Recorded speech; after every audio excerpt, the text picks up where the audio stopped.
বৃহস্পতিবার বিধানসভায় অন্তর্বর্তী বাজেট পেশ। পরের দিন সেই বাজেট নিয়ে আলোচনায় তুমুল তরজা। ওয়াকআউট করেন বিজেপি বিধায়করা।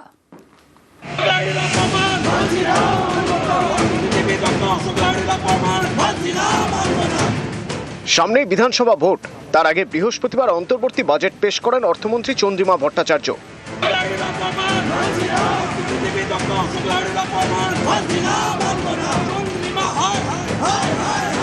পরদিন শুক্রবার বাজেট নিয়ে আলোচনা। সেখানে তৃণমূল এবং বিজেপি বিধায়কদের মধ্যে কথার যুদ্ধ। অধিবেশন থেকে ওয়াকআউট করেন বিজেপি বিধায়করা।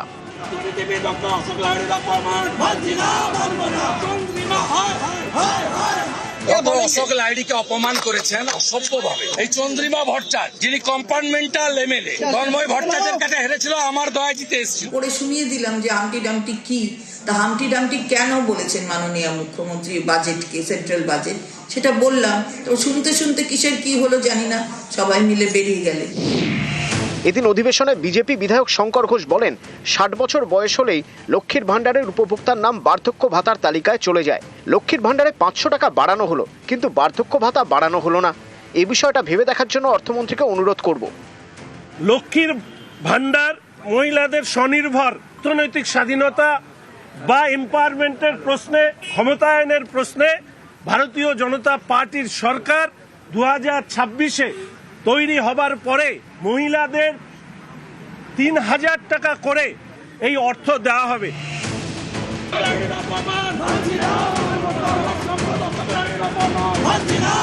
বিজেপি বিধায়ক অশোক লাহিড়ী বলেন, কেন্দ্রীয় বাজেটকে হামটি ডামটি বাজেট বলেছেন মুখ্যমন্ত্রী। ইংরেজি অভিধানে হামটি ডামটি বাজেট কথার কোনো মানে খুঁজে পাইনি। সেটা যদি ভালো অর্থে বলে থাকেন তাহলে ভালো, যদি খারাপ অর্থে বলে থাকেন তাহলে খারাপ। মাননীয় মুখ্যমন্ত্রীর কথা নিয়ে আমি রাজ্য সরকারের পেশ করা বাজেটকে হামটি ডামটি বাজেট বলছি। শুনতে শুনতে কিসের কি হলো জানি না। এ নিয়ে বিধানসভায় হই হট্টগোল শুরু হয়ে যায়। জবাব দেন অর্থমন্ত্রী চন্দ্রিমা ভট্টাচার্য। তখনই ওয়াকআউট করে বিজেপি। পরে শুনিয়ে দিলাম যে হামটি ডামটি কি, তা হামটি ডামটি কেন বলেছেন মাননীয় মুখ্যমন্ত্রী বাজেটকে, সেন্ট্রাল বাজেট, সেটা বললাম। তো শুনতে শুনতে কিসের কি হলো জানি না, সবাই মিলে বেরিয়ে গেলেন। যে আমরা নাকি কিছুই করি না, তো কিছুই না করলে আমরা বারবার আসি কেন? মানুষের পাশে থাকার অঙ্গীকার, সেই অঙ্গীকারটাকে বাস্তবায়ন করেন বলে তাই মা মাটি মানুষের সরকার বারবার আসে, আবার আসবে। অশোক লাহিড়ীকে অপমান করেছেন অসভ্যভাবে এই চন্দ্রিমা ভট্টাচার্য, যিনি কম্পার্টমেন্টাল এমএলএ। তন্ময় ভট্টাচার্যের কাছে হেরেছিল, আমার দয়া জিতে এসেছিল। Doctor Ashok Lahiri is our asset. Doctor Ashok Lahiri আর্টিকেলে এদের সব খুলে দেয়। এরা যে অর্থনীতিকে ধ্বংস করেছে, ডক্টর অশোক লাহিড়ী এটা এক্সপোজ করে, তাই এদের অসুবিধা।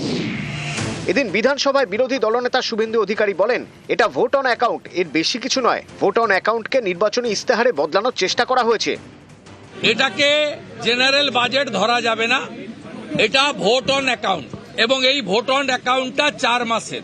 এমন সময় ইমপ্লিমেন্টেশনের পার্টটা বলা থাকে যেই সময় আদর্শ আচরণ বিধি থাকে। অ্যামাউন্ট অফ বেনিফিট বৃদ্ধি করা যায় না, দিস ইজ দ্য ল।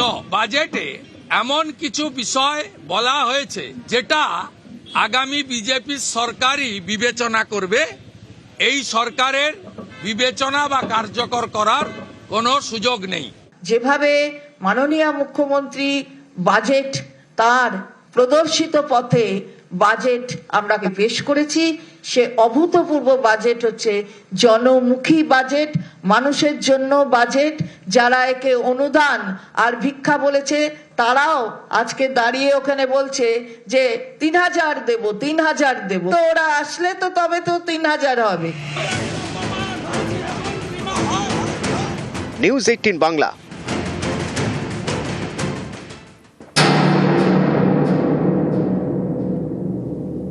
আর এদিকে বিধানসভায় শুভেন্দু উদয়ন তুমুল বিতণ্ডা। কি নিয়ে? না বাবা তোলা নিয়ে। বাজেট আলোচনায় ব্যক্তিগত আক্রমণের অভিযোগে তুমুল তর্কাতর্কি। শুভেন্দু উদয়নের তুমুল কথা কাটাকাটি। বাবাকে চোর বলেছি, এটা যদি প্রমাণ করতে পারে সদস্য পদ এখনো তো কয়েকদিন আছি, সেটার থেকেও পদত্যাগ করবো। রাজনৈতিক ভাবে সমালোচনা বামফ্রন্টের করেছি, সেই সময় বাবার কথা এসছে, বাবার কথাও বলেছি। তার মানে বাবাকে চোর বলে না, গর্ব করে বলি যে আমি কমল গুরুর ছেলে। তিনিও তো শিশির অধিকারীর ছেলে, তাকে পুরোপুরি অস্বীকার করে কেমন করে বলেন যে তিনি মোদির বেটা, চিৎকার করে বলছেন। আমি তো কোনোদিনও বলিনি যে আমি অমুকের ছেলে, তবে যে কার ছেলে, শিশির অধিকারীর ছেলে না মোদির ছেলে, সেটাই আমি হাউসে বলেছি। উত্তরবঙ্গে গেলেই বলে যে আবার হারাবে, কিন্তু দল যদি আমাকে টিকিট দেয় দিনাটায়, তাহলে আমি ওকে আহ্বান জানিয়েছি যে তুমি এসে ক্ষমতা থাকলে দিনাটায় দাঁড়িয়ে আমাকে হারিয়ে দেখাও যে তোমার কত বড় ক্ষমতা।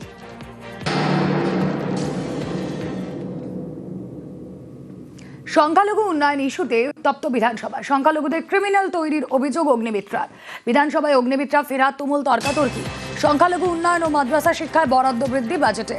সংখ্যালঘু উন্নয়নের নামে অনুপ্রবেশকারীদের মদতের অভিযোগ। সংখ্যালঘুরা ক্রিমিনাল নয় বলে পাল্টাতো ফিরহাদের। স্বাধীনতা আন্দোলনে সংখ্যালঘুদের অবদান উল্লেখ ফিরহাদের।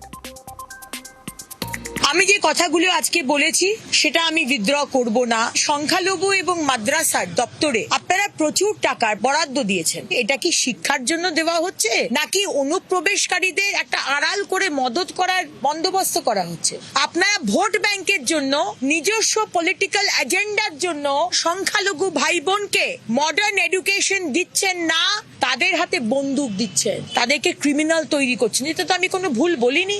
আপনার সাহস থাকে ফিরহাদ হাকিম মহাশয়, আমি সংবাদ মাধ্যমে আপনাকে চ্যালেঞ্জ দিচ্ছি, এই 15 বছর পশ্চিমবঙ্গের মাদ্রাসায় কত ডাক্তার ইঞ্জিনিয়ার বেরিয়েছে তার তালিকা দিন, আর কতজন আপনার সম্প্রদায় থেকে কতজনকে আমরা ক্রিমিনাল বাপ্পি বানিয়েছেন আপনার সরকার, তার একটা তালিকা দিন। দুধ কা দুধ পানি কা পানি হয়ে যাবে। পুরো একটা সম্প্রদায়কে ক্রিমিনাল ট্যাগ করে দিলেন। ওনাদের ডাবল ইঞ্জিন সরকার যেখানে আছে অত্যাচার করতে পারেন, কিন্তু এটা বাংলার মাটি।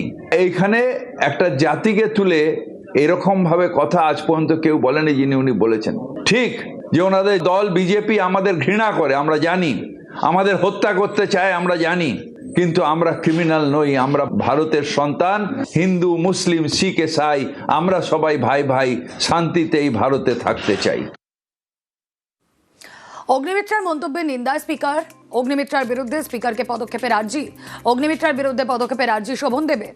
অগ্নিমিত্রার বক্তব্য অন রেকর্ড রাখা হবে। নিয়ম মেনে ব্যবস্থা নেওয়ার কথা জানিয়েছেন স্পিকার বিমান বন্দ্যোপাধ্যায়।